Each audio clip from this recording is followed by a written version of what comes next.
और नुक्कड़ नाटक जो आपने चुना है, क्या इससे अपना लाइफ भी सरवाइव होती?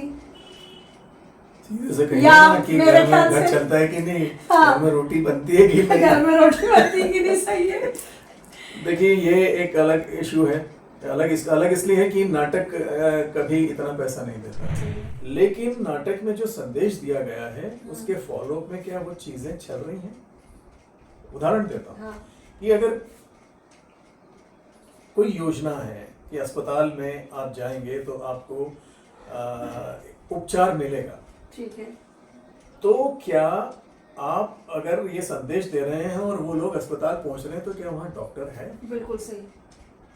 अगर वहाँ डॉक्टर नहीं है तो निराशा उसको होगी और दोष आप नाटक को देंगे। नाटक लाइट नहीं थी तो चेतक स्कूटर की जो हेडलाइट होती है उसमें हमने अच्छा।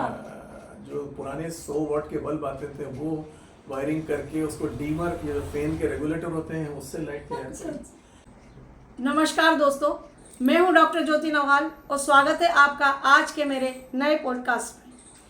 दोस्तों, हिंदी थिएटर लंबे समय से आईसीयू में ऑक्सीजन पर है और हिंदी थिएटर नहीं, हमारी बॉलीवुड को, रीजनल फिल्मों को बहुत सारे बड़े बड़े कलाकार दिए हैं जिन्होंने मान सम्मान पाया, शोहरत पाई, बल्कि दौलत भी खूब कमाई।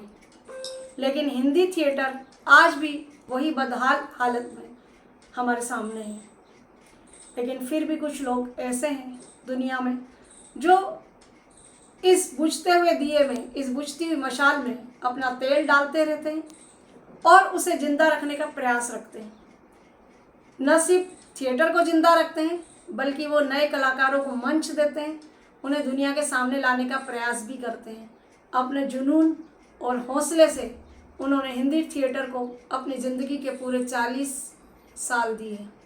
तो चलिए दोस्तों, आज बात करते हैं एक ऐसे ही शख्सियत से जो इंदौर के निवासी हैं, प्रांजल श्रोत्री, जिनसे कई सारे कलाकार हमारे परिचित होंगे, जो न सिर्फ लेखक हैं, निर्देशक हैं, बहुत अच्छे कलाकार हैं और इसके साथ रंगमंच से कई सालों से जुड़े हुए भी हैं और उन्होंने कई डॉक्यूमेंट्री फिल्में भी बनाई हैं। कार्यक्रम में हम स्वागत करते हैं प्रांजल श्रोत्री का। तो नमस्कार प्रांजल। नमस्कार। प्रांजल एक बहुत ही उम्दा कलाकार हैं, निर्देशक भी हैं और थिएटर कई सालों से कर रहे हैं। तो प्रांजल, ये शौक कैसे शुरू हुआ, कहाँ से इसकी शुरुआत हुई? घर में माहौल था और हमारे अंकल श्री सतीश श्रोत्री जी 50 के दशक में इंदौर में थिएटर करते थे। अच्छा। और उन्हीं के बारे में सुन के शौक था कि हाँ, इनके जैसा मुझे करना चाहिए। फिर गणेश उत्सव, स्कूल, इसमें भी करते रहे और बाद में 1981 में Sanjeev Dikshit national school of drama से आए थे। मंच जो कि प्रोफेसर डेविड क्रिश्चियन कॉलेज के, उन्होंने वो वर्कशॉप की थी, वो हमने ज्वाइन की। बस वहाँ से जो सिलसिला चला तो आज तक चला।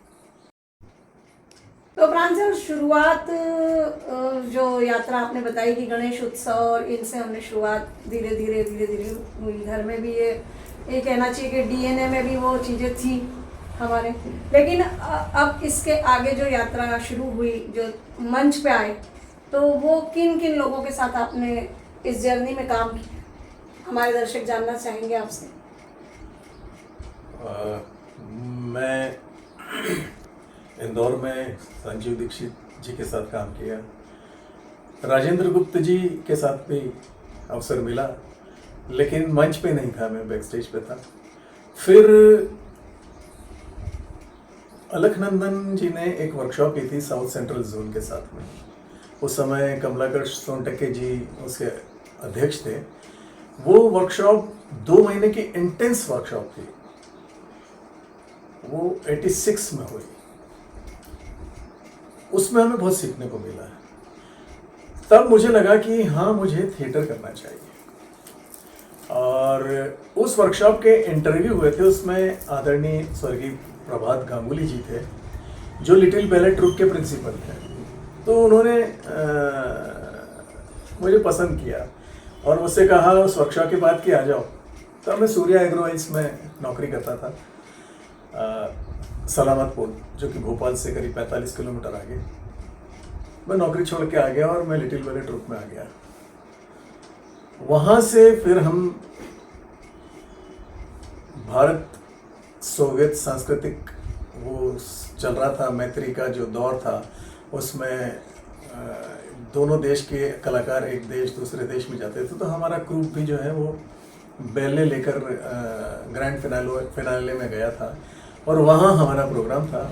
वहाँ पर भी बहुत सारे लोग संपर्क में आए। फिर मैं दिल्ली गया, आदरणीय लीला सैमसन जी के साथ कुछ अवसर मिला और भारतीय कला केंद्र में बैले करने का भी अवसर मिला।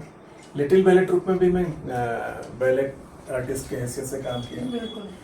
उसके बाद बंसी कौल जी की रेपर्टरी में मैं गया। वहाँ से फिर मैं जुड़ गया साक्षरता आंदोलन। अच्छा। साक्षरता आंदोलन में भारत ज्ञान विज्ञान समिति नाटकों का इस्तेमाल करती थी, नुक्कड़ नाटकों का। तो मुझे उन्होंने कलाकार और रिसोर्स पर्सन के तौर पे मैंने इस्तेमाल किया और पूरे प्रदेश में और देश भर में बहुत से वर्कशॉप किए मैंने नाटक के। फिर वहीं से मेरी मुलाकात हबीब साहब से भी हुई। अच्छा। हबीब जी से भी काम सीखने का मुझे अवसर मिला। बंसी जी के साथ मिला, अलग जी के साथ था ही। फिर वहाँ के लोकल लोगों में गोपाल दुबे, जो कि भारत भवन में बड़े वरिष्ठ कलाकार हैं और अभी रेपर्टरी चला रहे हैं जी। आलोक चटर्जी और M.K. रैना जी ने भी इंदौर में वर्कशॉप की थी, उसमें भी मुझे अवसर मिला। तो लगातार मैं थिएटर से जुड़ा रहा और कहीं ना कहीं काम करता रहा। फिर मैं वापस इंदौर आया। अच्छा। तो इंदौर में मैंने टेरेस थिएटर बनाया और उसे चलाया भी। और उसमें प्रांजल में यहाँ आपसे एक क्वेश्चन मेरे मन में आया है कि शायद दर्शकों के भी मन में आ रहा होगा कि आपने कहा कि साक्षरता मिशन से जुड़े और नुक्कड़ नाटक की तरफ भी हुआ। तो एक मंच पे जो नाटक हम खेलते हैं और एक नुक्कड़ नाटक जब हम एक पब्लिक के बीच में जाके करते हैं, एक सड़क पर डुगडुगी बजाकर, तो उसमें और इसमें आपको मतलब किसमें ज़्यादा आनंद का अनुभव हुआ? दोनों के अपने आनंद हैं। लेकिन मैं एक चीज़ बताऊं कि मैंने सिर्फ साक्षरता नहीं, स्वास्थ्य है, महिला आंदोलन है, सेवा, मध्य प्रदेश के साथ मैंने असंगठित कामगार महिलाओं के लिए भी नुक्कड़ नाटक तैयार किए, मंची नाटक भी किए, लगभग 40 नाटक उनके साथ किए होंगे और साक्षरता अभियान में सैकड़ों वर्कशॉप किए होंगे। और सिर्फ साक्षरता ही नहीं, सैनिटेशन, स्वास्थ्य, Madhya Pradesh voluntary health organisation के साथ भी काम किया। दीनबंधु सामाजिक संस्था थी जो कि पुनर्वास को लेकर भी काम करती थी, उनके लिए भी नाटक बनाए। ऐसे सैकड़ों नाटक बनाने का अवसर मिला।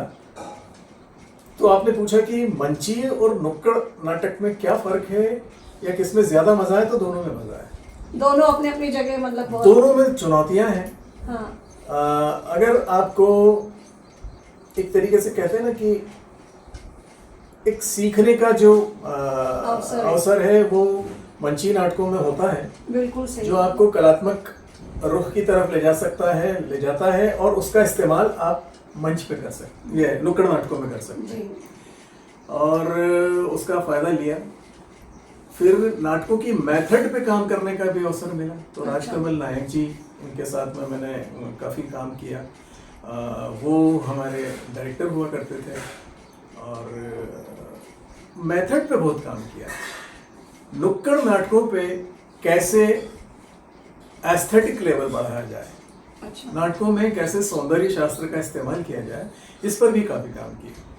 तो सिर्फ प्रोसीनियम में ही सौंदर्य का इस्तेमाल हो सकता है ऐसा नहीं है।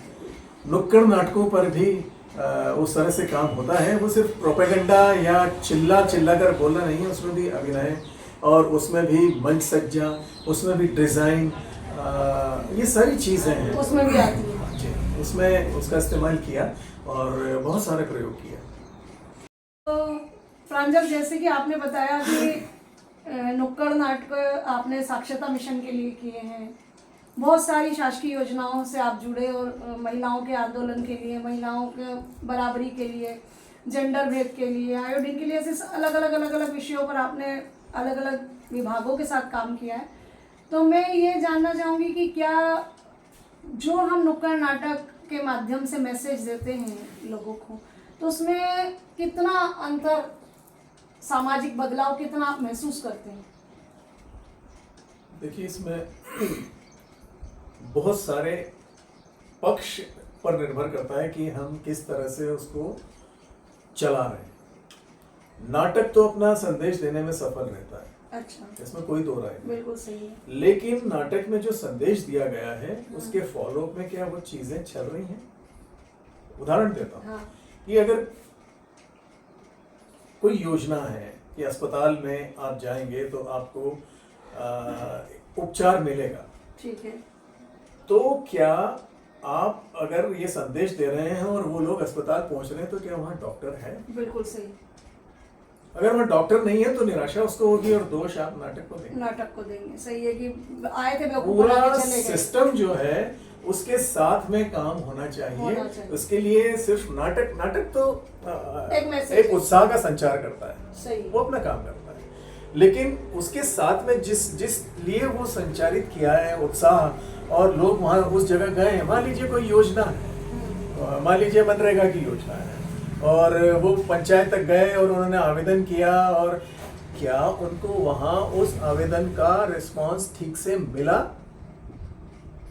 ये जरूरी है। नहीं तो हमने तो नाटक में संदेश दिया था कि नहीं आप जाएंगे और आपको सब हाथों हाथ ले लेंगे, लेकिन ऐसा होता नहीं है।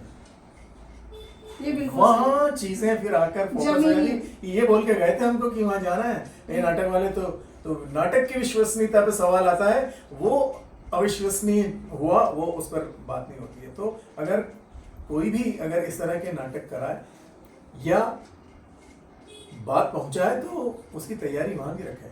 बिल्कुल सही कहा आपने। मतलब शासन स्तर पर भी या प्राइवेट सेक्टर में भी अगर है तो उस स्तर पर भी उसकी पूरी तैयारी होनी जरूरी है। कुछ अनहोनी घटनाओं की भी उदाहरण देंगे। यूनिसेफ के लिए हमने प्ले किए थे, तो उसमें वैक्सीनेशन जो है बच्चों के उस पर था। हाँ। तो उस समय 5 बच्चों की मौत हो गई थी।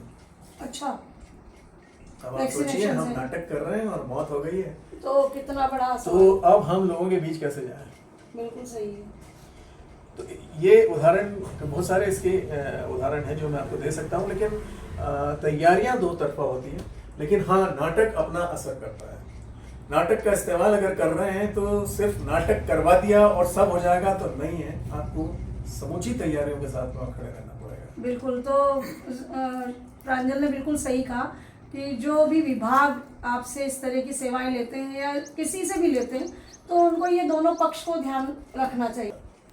लोगों के इश्यू थे, जैसे इंदौर में मिलें बंद हो रही थी, तो हम नाटक करने जाते थे तो लोग बोलते थे कि आप तो हमारे लिए भगवान हो, हमारी बात कोई नहीं कर रहा है, मिलें बंद हो रही हैं, हमारे रोजगार छीन रहे हैं, लेकिन हमारी बात आप लोग कर रहे हैं अपने नुक्कड़ नाटक में। तो वो हमको चाय नाश्ता कराते थे और आप यकीन मानिए उनकी चाय में दूध भी नहीं होता था। सही। तो आप अंदाज लगा सकते हैं कि लोगों के लिए नाटक कितनी ज़रूरत है। बस्तियों में हम नाटक करने जाते थे पुनर्वास के लिए, क्योंकि उनकी झोपड़ियाँ उठाकर कहीं बाहर तोड़ के फेंक दी जाती थी। तो उन लोगों के लिए हमने नाटक तैयार किए। जब नाटक तैयार करने के लिए हम बस्तियों में ही हम नाटक तैयार करते थे, तो ये स्थिति थी कि वो बोलते थे कि चाय तो पीना पड़ेगी सर। ये सही है। और वो चाय कैसे बन रही है? प्लास्टिक की पन्नियाँ जलाकर वो चाय बना रहे हैं। और हम रिहर्सल उनके ही हट में करते थे, पूरा धुआं हो जाता था, और आप ये कहकर बाहर भी नहीं निकल सकते कि ये धुआं हो रहा है, नहीं तो उनको क्या लगेगा। ऐसे ही हम शेखर नगर जो इंदौर के पास में है, वहाँ नाटक करने की रिहर्सल करने गए तो बारिश आ गई, तो 6-6 इंच पानी घर के अंदर, और हम उसमें, वहाँ लोगों का रहना 2 बार है। हमने वहाँ भी रिहर्सल करी, तब हमारा एक नए तरह का रिश्ता भी बना। नाटक का सिर्फ प्रदर्शन ही रिश्ता नहीं बनाता है, नाटक के अभ्यास की प्रक्रिया में वही लोग होते हैं, मेरे नाटकों में तो वही लोग होते हैं जो हितग्राही हैं, जो गरीब हैं। तो वो उनके घरों में जब हम रिहर्सल करते हैं तो उनको लगता है कि नहीं ये हमारे लोग हैं। हमारे लोग हैं, हमारे यहाँ के काम कर रहे हैं। और उनके यहाँ ये स्थिति है कि जरा सी बारिश में पानी भर जाता है, वो घरों में रह नहीं सकते, पीने का पानी उनके यहाँ पीने लायक नहीं है। तो ये जो अनुभव है ये और अपनी लाइफ पे कितना प्रभाव डालता है, स्वयं की, अपने परिवार की, अपनी, वो पूछना चाहूँगी मैं कि क्या थिएटर और नुक्कड़ नाटक जो आपने चुना है, क्या इससे अपना लाइफ भी सरवाइव होती? जैसे कहीं या ना कि मेरे घर ख्याल में घर से- चलता है कि नहीं, हाँ। घर में रोटी बनती है कि नहीं। घर में रोटी बनती है कि नहीं, सही है। देखिए ये एक अलग इशू है, अलग इसलिए है कि नाटक कभी इतना पैसा नहीं देता है। उसके लिए मैंने स्टेट रिसोर्स सेंटर में रहा मैं, फिर एक unorganised working women trade union है सेवा, उसमें मैंने काम किया। अच्छा। फिर मैंने R&T रविन्द्रनाथ टैगोर यूनिवर्सिटी है उसके ड्रामा विभाग में भी काम किया, और जहाँ भी किया मैंने पारिश्रमिक तो लिया। हाँ, अपने थिएटर पे जो मैंने किया वो अपनी जेब का लगाया। वैसे भी ये मानते हैं लोग कि मतलब नाटक करना है, अगर आपको नाटक का में रुचि रखते हैं, शौक रखते हैं, तो बहुत कुछ समर्पित करना पड़ता है, वक्त भी और पैसा भी। देखिए पैसा समर्पित भी करना पड़ता है और आपको कमाई छोड़नी पड़ती है, समय छोड़ना पड़ता है, समर्पण परिवार को अपनी जगह छोड़ना है, पड़ता लेकिन आपने जो नहीं कमाया वो भी आपने छोड़ा ही है, बिल्कुल। जो आप कमा सकते थे। कमा सकते। तो खैर वो एक अलग इश्यू है, उसमें मेरे घर वालों का बहुत सपोर्ट मिला मुझे, मेरा बच्चा, मेरी पत्नी ने बहुत सपोर्ट दिया है और शिकायत नहीं की। वो खुद भी उसी लाइन पे चले, कई बार उन्होंने मेरे काम में साथ भी दिया, उन्होंने भी वो उस तरह के काम चुने।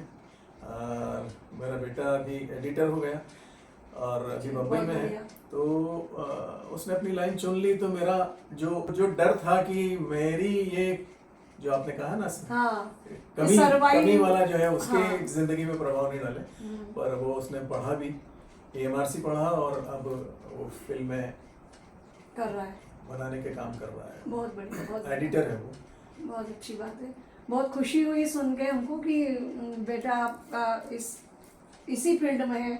और चूंकि ये भी हम मानते हैं दोस्तों कि जब तक परिवार का सपोर्ट ना हो किसी भी क्षेत्र में, आपके घर के परिवार के व्यक्ति किसी भी काम में करते हैं, किसी भी काम को करते हैं, वो चाहे नाटक हो, चाहे वो डांस हो, चाहे वो और कोई फील्ड हो, लेकिन जब तक घर का सपोर्ट नहीं होता, व्यक्ति वाकई में अपना उन सारे ऊंचाइयों को नहीं छू सकता जो प्रांजल ने किया। और 40-50 साल का जो अनुभव है, थिएटर के प्रति जो समर्पण है, वो मेरे ख्याल से हम मुझसे कहीं ज़्यादा इंदौर के लोग इस बात को जानते हैं, समझते हैं कि कितने समर्पण के साथ। और एक बात और पूछना चाहूँगी, मुझे याद आई कि नाटकों में महिलाओं का जो रोल होते हैं, महिलाओं की जो भूमिका होती है, तो मैंने देखा है कि अच्छे नाटक के जो हमारे निर्देशक होते हैं या डायरेक्टर होते हैं, उनको कई बार महिलाओं को रोल के लिए कमी होती है। महिलाएं मतलब इसमें थिएटर में इतना इच्छुक नहीं होती जितने फिल्मों में हो या और कहीं हो।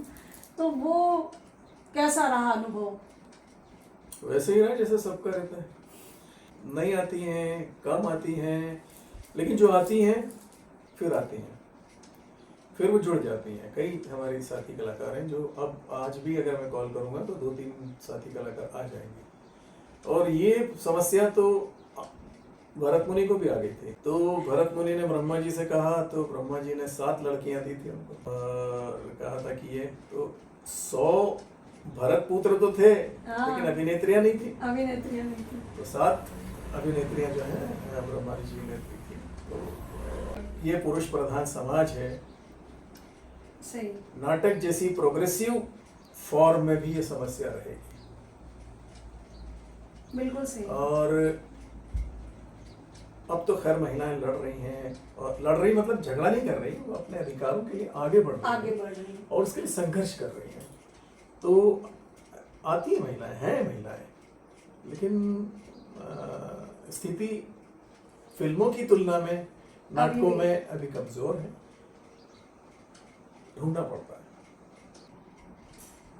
नाटक के दौर में अब ये जो सोशल मीडिया भी आ गया है, और थिएटर को या नुक्कड़ नाटक को, इससे आप क्या समझते हो? मतलब कोई नुकसान पहुंचा है, या कई सारे कलाकार जो घरों में थे वो निकल के बाहर आए हैं, मतलब उनकी कला को भी कहीं ना कहीं मंच मिला है?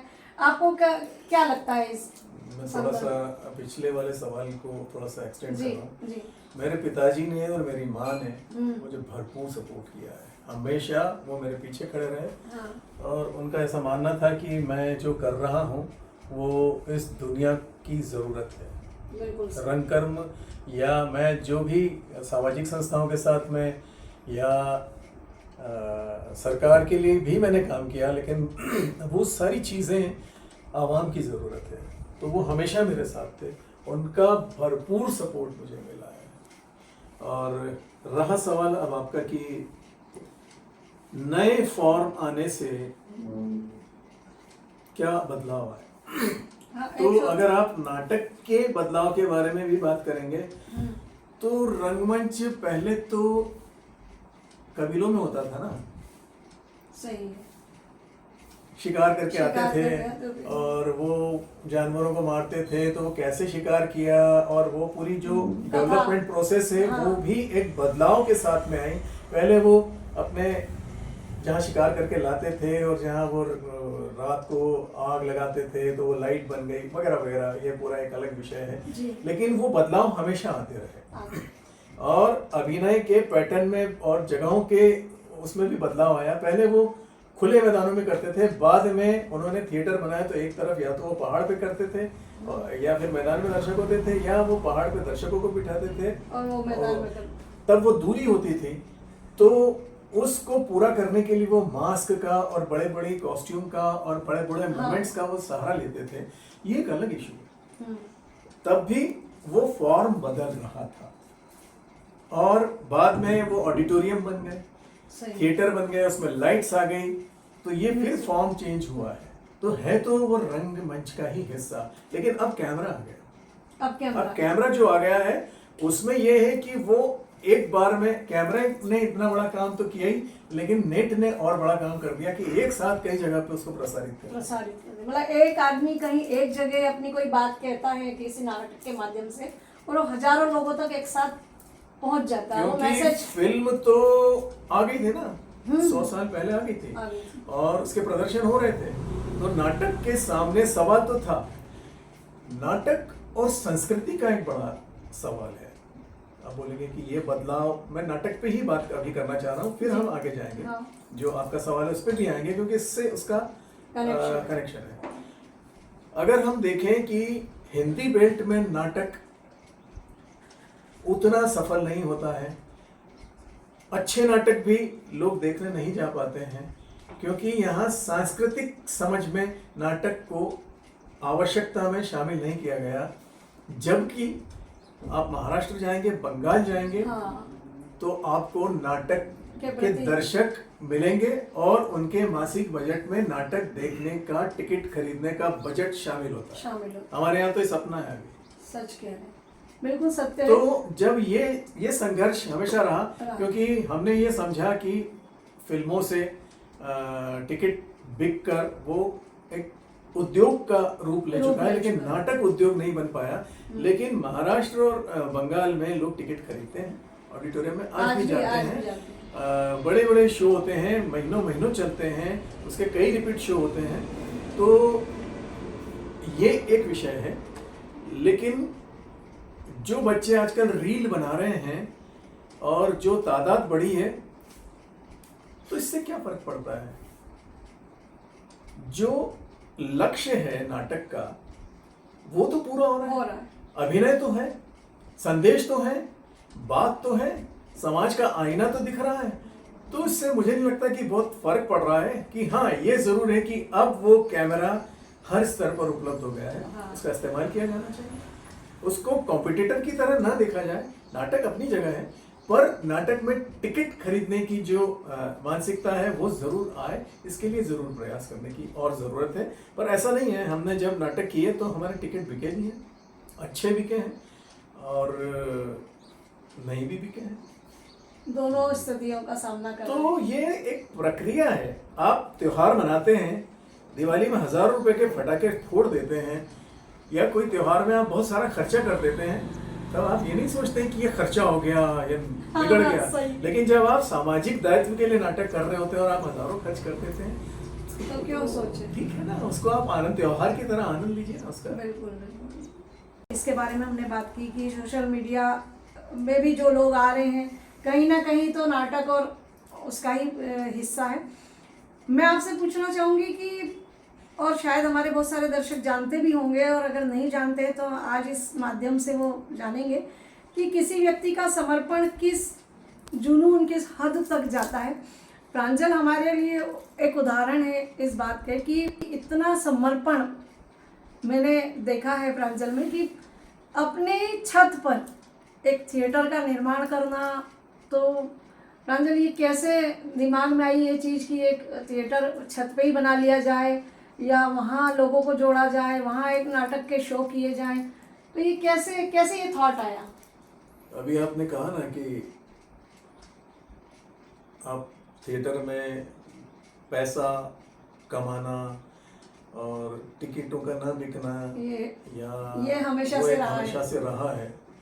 तो नाटक करते करते हमेशा मुझे लगता था कि ऑडिटोरियम जो है वो एक बड़ी ज़रूरत है और उसको, और जितने ऑडिटोरियम है बहुत महंगे किराए महंगे हैं, वही सबसे बड़ी समस्या। दूसरा,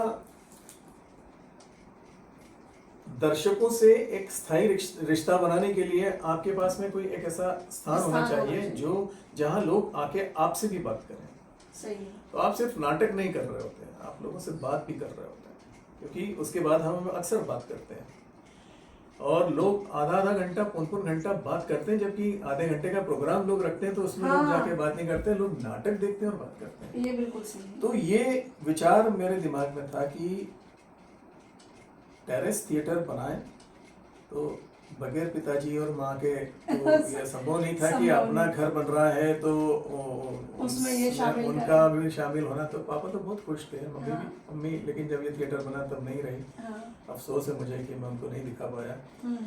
लेकिन पिताजी तो बहुत कम बात करते थे, लेकिन हमेशा मौन रूप से मेरे हर कार्यक्रम में ऊपर थिएटर में आते थे और उसमें शामिल होते थे।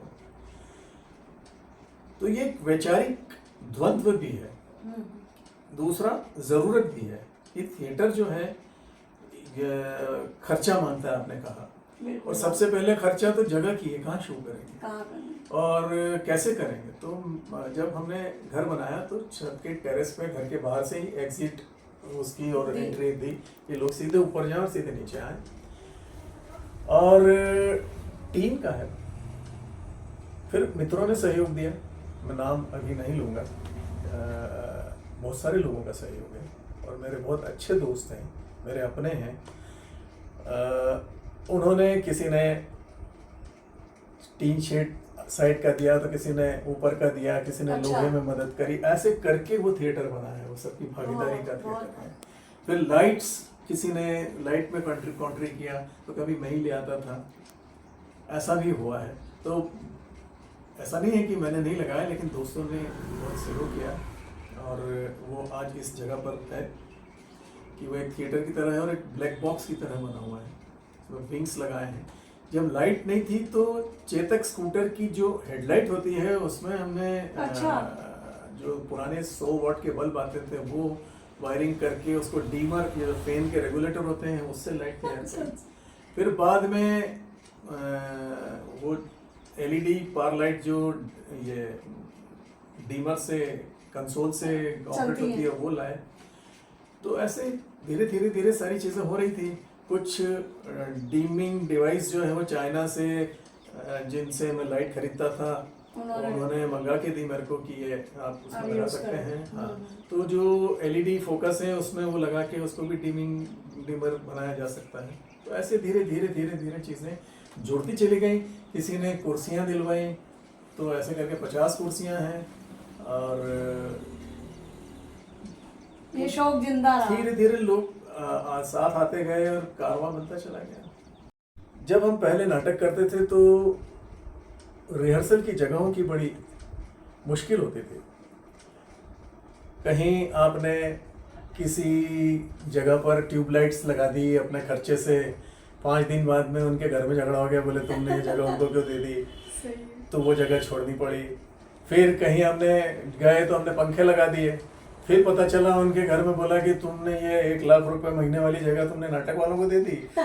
वहां से निकले, फिर कहीं और गए तो वहां से हटाए गए।